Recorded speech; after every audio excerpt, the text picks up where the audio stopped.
Imagine a feud so intense that scientists stole fossils from each other, bribed workers, and even destroyed evidence. Welcome to the Bone Wars. This happened in the late 1800s during the dawn of paleontology. This rivalry was so extreme it led to fossil theft, bribery, and financial ruin. And at the centre of it all were two men, Orfinial Charles Marsh and Edward Drinker Cope, paleontology's greatest enemy. On one side was Orfinial Charles Marsh.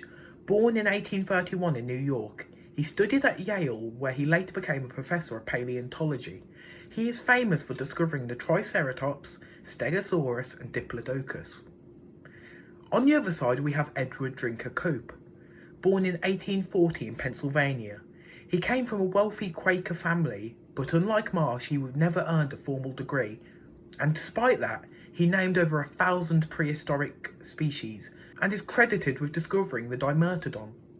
At first, these two were friends, but everything changed in the 1860s when Cope made a huge mistake. He reconstructed the Elasmosaurus, but with its head on its tail. When Marsh saw this, he publicly mocked Cope, humiliating him in front of the scientific community. Furious, Cope tried to retract the paper, but it was too late.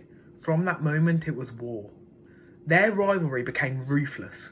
Marsh bribed Cope's fossil diggers to send him the fossils instead, and both men raced to publish new discoveries, often making mistakes in their rush to outdo each other. They even spied on each other's digs, and some reports suggest that they even destroyed fossils to keep them out of each other's hands.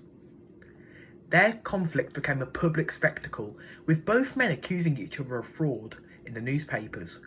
What started as a scientific rivalry turned into a personal obsession, but in the end both of them lost. Both men went bankrupt. Marsh lost his government funding, and Cope had to sell his entire fossil collection to survive. When Cope was dying, he challenged Marsh to one final competition. He donated his skull to science, hoping to prove that he had the bigger brain. But Marsh never accepted the challenge. Despite their feud, the Bone Wars led to the discovery of over 130 dinosaur species and helped shape paleontology as we know it today.